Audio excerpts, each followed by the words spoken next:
কেকেআরের নতুন জার্সি প্রকাশ, সুপার ফ্যানের জন্য সারপ্রাইজ শাহরুখ খানের।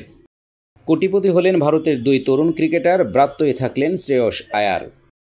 আচমকাই টেস্ট অবসর ভাঙলেন, সানরাইজার্স পাবেন না শ্রীলঙ্কান স্পিনারকে। ভারতীয় বোর্ডের কেন্দ্রীয় চুক্তিতে যোগ হলো আরও দুটো নাম, যদিও ফেরানো হলো না শ্রেয়স আয়ার, ঈশান কিষানকে। ভারত ইংল্যান্ড টেস্ট সিরিজের মাঝে বার্ষিক কেন্দ্রীয় চুক্তির তালিকা প্রকাশ করেছিল ভারতীয় ক্রিকেট বোর্ড। শৃঙ্খলাজনিত কারণে বাদ পড়েছিলেন শ্রেয়স আয়ার ও ঈশান কিষান। দ্বিতীয় জনের দ্রুত ফেরার সম্ভাবনা ছিল না, তবে শ্রেয়স আয়ারকে নিয়ে ক্রমশ নরম হচ্ছিল ভারতীয় বোর্ড। যদিও অ্যাপেক্স কাউন্সিলের সভায় চুক্তির তালিকায় নতুন দুই নাম যোগ হলেও সেখানে নেই শ্রেয়সের নাম। বোর্ডের চুক্তিতে প্রত্যাশিতভাবেই যোগ হলো সরফরাজ খান এবং ধ্রুব জুরেলের নাম। কেন্দ্রীয় চুক্তিতে আসার জন্য যে শর্ত রয়েছে তার মধ্যে অন্যতম অন্তত 3টি টেস্ট খেলতে হবে। চুক্তি প্রকাশের সময় দুটো করে টেস্ট খেলেছিলেন সরফরাজ ও ধ্রুব। চাইলেও নিয়মের কারণে এই দুজনকে যোগ করা যায়নি। ধর্মশালা টেস্টে এই দুইজন খেলার পরই নিশ্চিত হয়ে যায় চুক্তিতে আসতে চলেছে।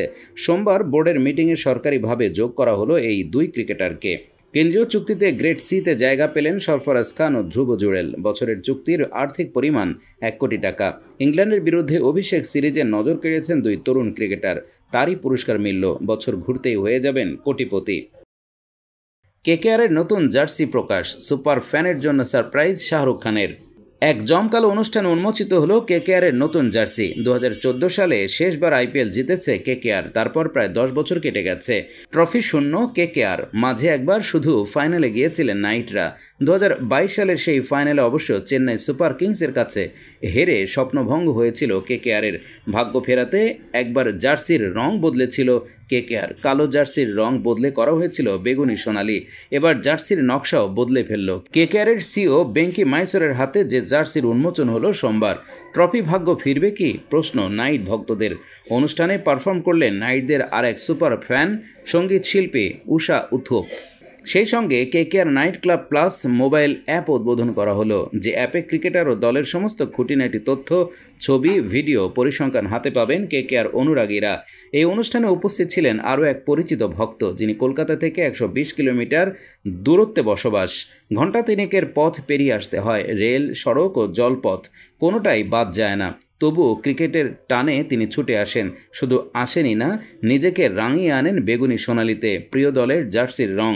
তিনি অশোক চক্রবর্তী। নবদ্বীপের অশোকের মধ্যে যেন সচিন টেন্ডুলকার প্রেমী সুধীর গৌতমের ছায়া, হয়তোবা মহেন্দ্র সিং ধোনির ভক্ত রামবাবুর প্রতিলিপি।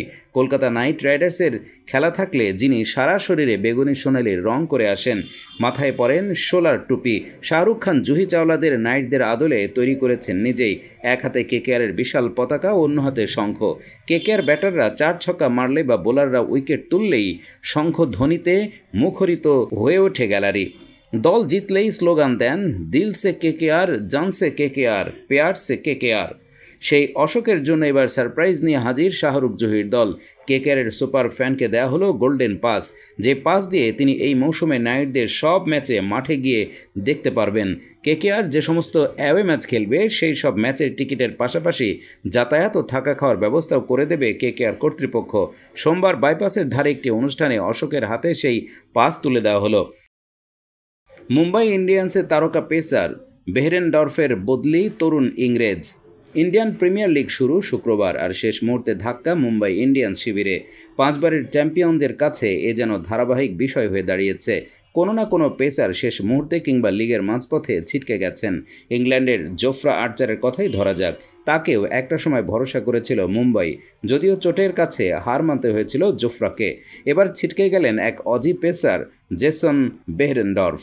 এবারের জন্য তাকে রিটেইন করেছিল মুম্বাই ইন্ডিয়ান্স। চোটের জন্য ছিটকে গেলেন অস্ট্রেলিয়ার এই বাঁহাতি পেসার। এবারও তিনি বাদ পড়াতে তার বদলি হিসেবে ইংল্যান্ডের অনামে লুক উডকে সই করালো মুম্বাই ইন্ডিয়ান্স। তাকে 50 লক্ষ টাকায় নেওয়া হয়েছে। আইপিএলের অভিজ্ঞতা নেই তার। ইংল্যান্ডের হয়ে 2টি ওয়ানডে এবং 5টি মাত্র টি20 খেলেছেন। আন্তর্জাতিক ক্রিকেটে অভিজ্ঞতা কম হলেও দেশে বিদেশে ফ্র্যাঞ্চাইজি ক্রিকেটে 100-র বেশি ম্যাচ খেলেছেন। এর মধ্যে রয়েছে বাংলাদেশ প্রিমিয়ার লিগ এবং পাকিস্তান সুপার লিগও। পাকিস্তান সুপার লিগে এবার পেশোয়ার জালমিতে খেলেছেন লুক উড, সেই টিমের ক্যাপ্টেন বাবর আজম।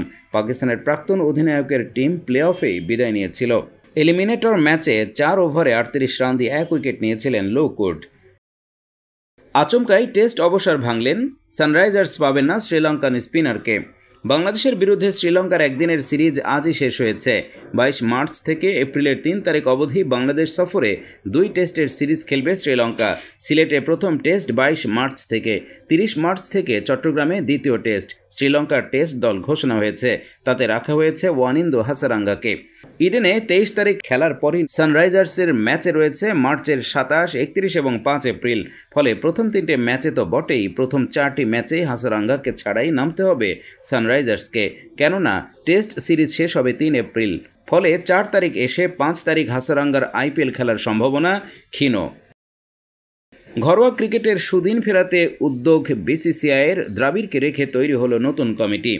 3 সদস্যের কমিটিতে ভারতের কোচ রাহুল দ্রাবিড় ছাড়াও রয়েছেন নির্বাচক প্রধান অজিত আগারকর এবং জাতীয় ক্রিকেট একাডেমি এনসিএর প্রধান ভিভিএস লক্ষ্মণ। 3 জনে একসঙ্গেই ক্রিকেট খেলেছেন একসময়, ফলে ফলপ্রসূ কোনো সমাধান বেরোবে বলে আশায় ক্রিকেট মহল। বোর্ডের এক সদস্য বলেছেন, ছেলেদের ঘরোয়া ক্রিকেট আয়োজন করার সময় অনেক বিষয় উঠে এসেছিল। তার মধ্যে ডিসেম্বর জানুয়ারিতে উত্তর ভারতে খেলা দেয়া নিয়ে অনেকে প্রতিবাদ জানিয়েছিল, কারণ সেই ম্যাচগুলো হয় বৃষ্টিতে ভেস্তে গিয়েছিল অথবা খারাপ আবহাওয়ার কারণে ম্যাচে বিঘ্ন ঘটেছিল। শোনা যাচ্ছে সোমবার অ্যাপেক্স কমিটির বৈঠকে দ্রাবিড়, লক্ষ্মণ এবং আগারকরকে দায়িত্ব দেওয়া হয়েছে ঘরোয়া ক্রিকেটে উন্নতির ব্যাপারে পরামর্শ দেওয়ার জন্য। বিভিন্ন বিষয়ে খতিয়ে দেখবেন তারা, তারপরে বোর্ডকে প্রয়োজনীয় পরামর্শ দেবেন এবং পরবর্তীতে তা চালু করা হবে। উল্লেখ্য, রঞ্জি ফাইনালের আগে মুম্বাইয়ের শার্দুল ঠাকুর বলেছিলেন, 3 দিনের ব্যবধানে প্রথম শ্রেণীর ক্রিকেট খেলতে নামা সত্যি কঠিন। আগে কোনো দিন রঞ্জিতে এ জিনিস হয়নি। সূচি ক্রমশ কঠিন হচ্ছে। যদি আরও 2টো মৌসুম এভাবে খেলা হয় তাহলে দেশ জুড়ে প্রচুর ক্রিকেটার চোট পাবে। পরের বছর থেকে বোর্ডের উচিত এটা দেখা। বলেছিলেন, 7-8 বছর আগে যখন নিয়মিত রঞ্জিতে খেলতাম তখন প্রথম 3টে ম্যাচের মাঝে 3 দিনের বিরতি থাকতো, তারপর 4 দিনের এবং নকআউটে 5 দিনে। এবছর দেখছি সব ম্যাচেই আগেই 3 দিনের বিরতি। মাত্র 3 দিনের ব্যবধান নিয়ে টানা 10টা ম্যাচ খেলা যে কোনো ক্রিকেটারের কাছেই কঠিন। আগে 9 দলের গ্রুপে একটা দল বিশ্রাম পেত, এখন 8 দলের গ্রুপ হওয়ায় সেই বিরতিটাও হারিয়ে গেছে। অবসরের পর সরব হয়েছিলেন মনোজও। তিনি বলেছিলেন, কিছুদিন পরেই সূচি নিয়ে বোর্ডের কাছে আবেদন করব। শীতকালে উত্তর পূর্ব ভারত বা মধ্য ভারতে খেলা না দিয়ে যদি অন্য কোথাও খেলা দেয়া যায় তাহলে সবার কাছেই ভালো। সবাই জানে শীতকালে ওখানে কুয়াশা থাকে। একটা দল সারা বছর পরিশ্রম করছে ট্রফির জন্য, কুয়াশার জন্য খেলা বাতিল হয়ে যাবে, এটা মেনে নেওয়া যায় না। একটা দলের প্রতি অন্যায় করা হচ্ছে এতে। উত্তরপ্রদেশ, ছত্তিশগড়ের বিরুদ্ধে আমাদের জয়ের ভালো রকম সুযোগ ছিল। এছাড়াও 2 সদস্যের আরেকটি কমিটি তৈরি করা হয়েছে। সেখানে বোর্ডের কোষাধ্যক্ষ আশিস শেলার এবং যুগ্ম সচিব দেবজিৎ সৈকিয়া রয়েছেন। দমন ও দিউকে বোর্ডের সহযোগী সদস্য হিসেবে অন্তর্ভুক্ত করার ব্যাপারে আলোচনা করবেন তারা।